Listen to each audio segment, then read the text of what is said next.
Crônicas do Amanhecer. Por Feijão, Centro Espírita Allan Kardec de Balneário Gaivota.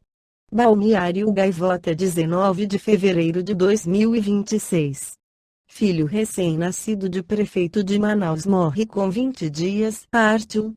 O filho recém-nascido do prefeito de Manaus, David Almeida Avante, morreu nesta sexta-feira, 23 de janeiro de 2026. David Benedito tinha 20 dias de vida.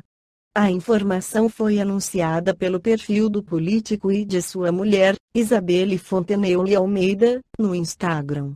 A criança havia nascido em 3 de janeiro de 2026. A causa da morte não foi divulgada. Eu e Isabelle estamos com o coração dilacerado. Deus nos deu. Deus tomou. Bendito seja o nome do Senhor, escreveram David e Isabelle nas redes sociais.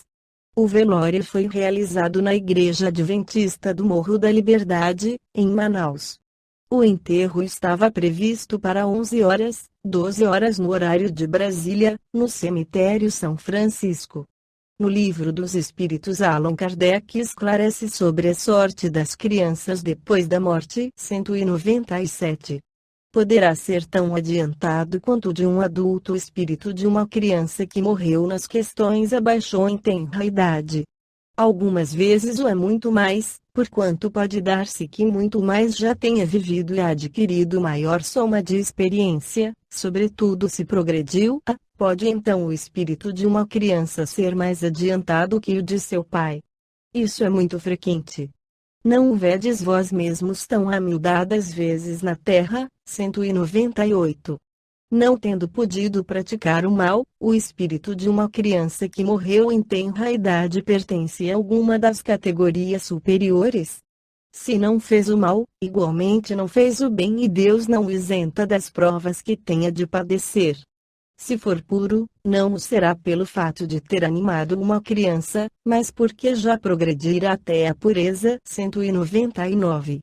Porque frequentemente a vida se interrompe na infância?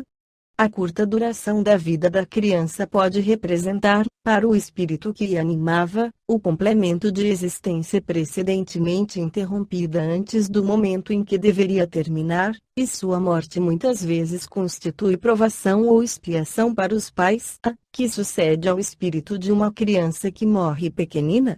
Recomeça outra existência.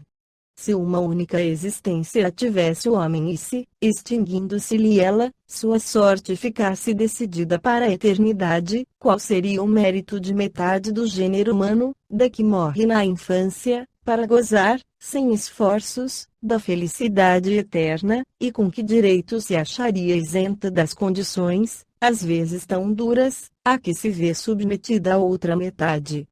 Semelhante ordem de coisas não corresponderia à justiça de Deus. Com a reencarnação, há igualdade entre todos.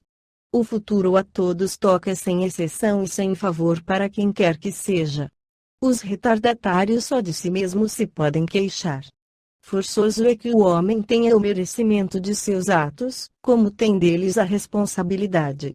Aliás, não é racional considerar-se a infância como um estado normal de inocência. Não se vêem crianças dotadas dos piores instintos, numa idade em que ainda nenhuma influência pode ter tido a educação. Algumas não há que parecem trazer, ao nascer, a astúcia, a falsidade, a perfídia, até pendor para o roubo e para o assassínio, não obstante os bons exemplos que de todos os lados se lhes dão. A lei civil as absolve de seus crimes, porque, diz ela, obraram sem discernimento. Tem razão a lei, porque, de fato, elas obram mais por instinto do que intencionalmente. Donde, porém, provirão instintos tão diversos em crianças da mesma idade, educadas em condições idênticas e sujeitas às mesmas influências? Donde a precoce perversidade, se não da inferioridade do espírito, uma vez que a educação em nada contribuiu para isso? As que se revelam viciosas, é porque seus espíritos progrediram menos. Sofrem então, por efeito dessa falta de progresso, as consequências, não dos atos que praticam na infância, mas dos de suas existências anteriores. Assim é que a lei é uma só para todos e que todos são atingidos pela justiça de Deus. Esta foi a crônica do amanhecer de 19 de fevereiro de 2026. Por Alfredo Feijão Lopes.